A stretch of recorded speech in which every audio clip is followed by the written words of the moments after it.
Assalamualaikum warahmatullahi wabarakatuh. Jumpa lagi ya kita teman-teman di channel Kursus Kilat tentu ya. Dan kali ini saya sudah membuat ini apa ya, kabel power supply. Ini kabel power supply ya teman-teman, dan saya buat sendiri. Sebenarnya ini banyak dijual ya di toko online dan lumayan, harganya juga lumayan terjangkau. Saya lihat kemarin itu harganya sekitaran 150, belum termasuk ongkir ya. Dan itu ya termasuk murah sih, karena kita tinggal pakai. Namun kalau misalnya kita bisa bikin sendiri, kenapa harus beli gitu ya. Dan ini pun terbuat dari bahan-bahan yang sudah tidak terpakai ya teman-teman, sudah termasuk barang bekas. Oke, di sini saya melakukan pengetesan untuk membuktikan kalau ini betul-betul bisa berfungsi ya teman-teman. Dan kebetulan di sini saya ada servisan, yaitu Oppo A37, dan ini saya akan jadikan bahan untuk mengetes kabel yang sudah saya buat ini. Dan di sini saya coba hidupkan. Nah, bisa teman-teman lihat ya, HP-nya bisa hidup. Kalau saya lihat review dari youtuber lain soal kabel power supply yang dibeli di toko online itu, ternyata dia tidak punya jalur BSI ya teman-teman di konektornya itu. Jadi ya seperti yang kita tahu, ada sebagian HP membutuhkan jalur BSI dari power supply untuk menghidupkan HP itu. Dan yang saya lihat yang dijual di toko online itu dia tidak punya jalur BSI. Kalau kita menggunakan cara seperti ini sama saja kita menggunakan baterai ya teman-teman, karena jalur BSI nya tetap ada, negatif positifnya ya sudah pasti ada lah gitu. Nah ini dia teman-teman, bisa lihat HP-nya bisa hidup menggunakan kabel power supply ini. Dan berikut adalah cara pembuatannya. Jika teman-teman ingin membuatnya, ini dia cara pembuatannya ya. Yang perlu kita siapkan di sini adalah sebuah baterai bekas ya. Ini bisa teman-teman lihat baterainya sudah menggelembung, dan tapi harus dipastikan juga ya kalau fleksibel konektornya itu masih bagus. Ini cuman baterainya aja yang menggelembung. Dan satu buah kabel ini adalah kabel charger untuk Nokia ya, yang saya sudah potong. Ini isinya cuma dua di dalamnya tanpa kabel USB. Dan berikutnya yaitu isolasi bakar ya, atau orang sering bilang juga selang bakar namanya nih, yang begini. Ini kebetulan saya dapatnya yang warna merah, harusnya kalau mau lebih bagus lagi warna hitam ya teman-teman. Dan di sini saya coba untuk melepas dulu konektor baterai ini dari badan baterainya ya.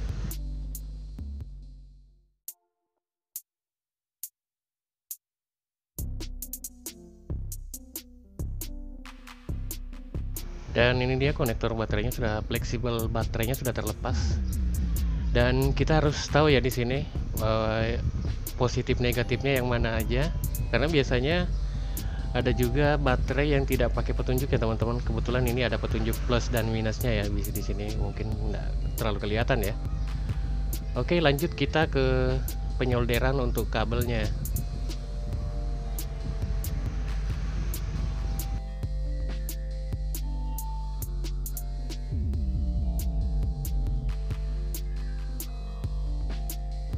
Dan yang perlu teman-teman perhatikan di sini adalah peletakan warna kabelnya ya. Teman-teman pasti tahu lah ya, kalau negatif itu hitam, merahnya itu positif. Jadi harus diperhatikan baik-baik supaya tidak salah melakukan penyolderan ya.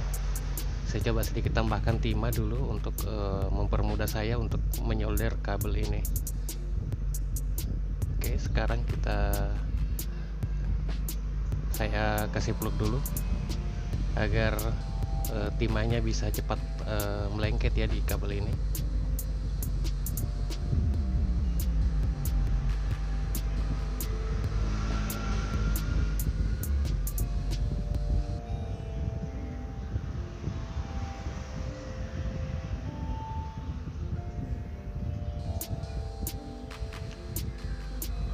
Nah ini dia, saya rasa sudah cukup ya.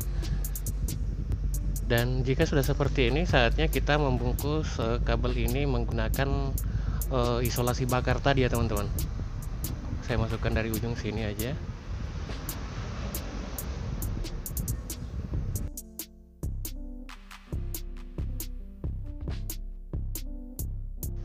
Dan setelah isolasinya terpasang, di sini saya lanjut untuk memanaskan isolasinya menggunakan korek ya.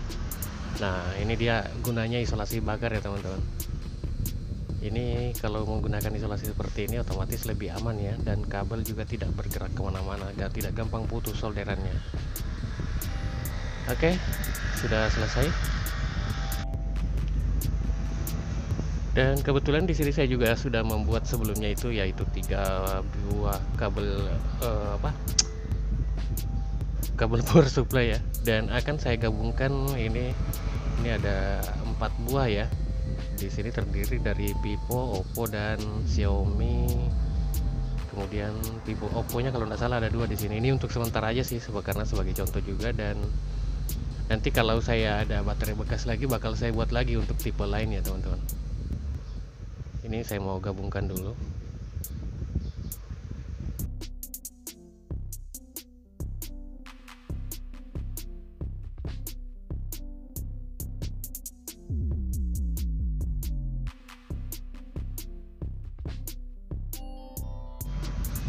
Dari keempat kabel power supply tadi sudah saya gabungkan menjadi satu. Di sini saya menggabungkan ujung kabelnya yang hitam sama hitam, yang merah juga sesama merah, dan lanjut saya melakukan penyolderan ke kabel utama untuk yang ke power supply-nya ya teman-teman.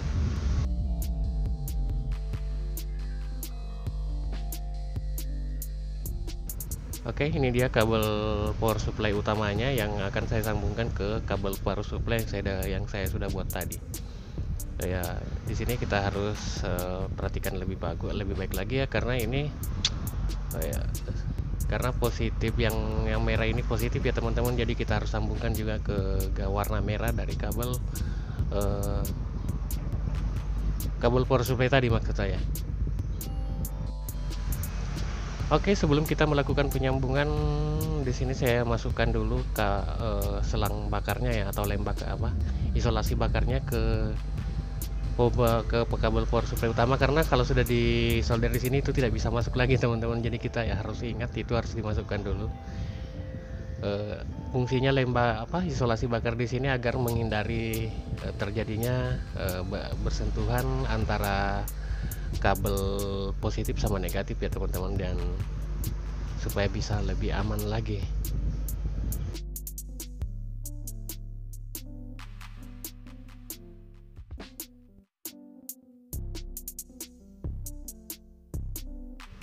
Dan setelah tersolder dengan baik atau tersambung dengan baik kabel utama ini, kita langsung bakar isolasi bakarnya ini ya. Nah, kalau pakai begini lebih rapi ya teman-teman, daripada kita menggunakan isolasi biasa. Dan ini tentunya bisa lebih kuat ya, karena lebih mengikat isolasi seperti ini. Dan ini dia kabel power supply-nya sudah selesai saya buat, dan saatnya kita lakukan pengetesan. Dan untuk pengetesannya di sini saya menggunakan HP Oppo A37 seperti yang teman-teman lihat di awal video tadi ya. Saya menggunakan Oppo A37 karena kebetulan memang servisan saya hari ini ada kebetulan ini masuk Oppo A37. Sekarang coba kita cari dulu fleksibel yang mana yang cocok untuk Oppo A37 ini. Oke, kamera saya miringkan sedikit biar gambarnya bisa lebih jelas ya.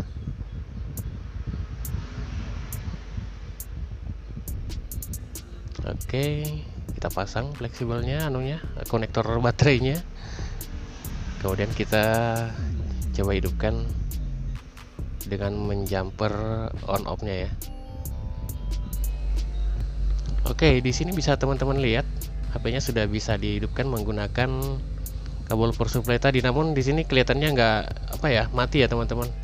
Ini karena saya setup power supply-nya di 3,8 tadi pertama. Ini saya coba naikkan ke 4,2. Sepertinya di 3,8 tidak bisa ya teman-teman. Jadi saya coba setup lagi ke 4,2. Dan ini tentunya masih tetap aman untuk kita setup ke 4,2, karena biasanya kita juga tetap walaupun misalnya kita menggunakan power supply jepitan itu tetap saya menggunakan 4,2 ya, dan 4,2 juga tidak sanggup ternyata nih teman-teman. Oke, coba saya naikkan lagi ke 4,5 ya. Tapi ingat ya teman-teman, kalau misalnya mau menaikkan tegangan harus mencabut dulu soket baterainya ya. Takut kena tegangan kaget, akhirnya malah HP-nya yang bermasalah gitu. Oke, di sini saya sudah menggunakan tegangan 4,5 ya, voltase 4,5 di power supply, dan saya coba hidupkan lagi. Nah, di sini bisa teman-teman lihat HP-nya sudah bisa dihidupkan. Ini saya kurang paham ya teman-teman, mungkin power supply saya mungkin tenaganya agak loyo ya, atau bagaimana kah, atau mungkin akurasi dari jarum analognya ini kurang akurat. Jadi saya coba naikkan ke 4,5, dan di sini sudah bisa teman-teman lihat Oppo-nya sudah loading, dan itu artinya HP ini bisa dihidupkan dengan menggunakan kabel power supply yang saya buat tadi. Dan ini di sini bisa lihat teman-teman ya, di sini baterainya 100%. Dan saya rasa sekian aja videonya. Semoga saja video ini bermanfaat, khususnya untuk teman-teman kita yang masih pemula ya tentunya. Dan saya akhiri saja video ini dengan ucapan wassalamualaikum warahmatullahi wabarakatuh.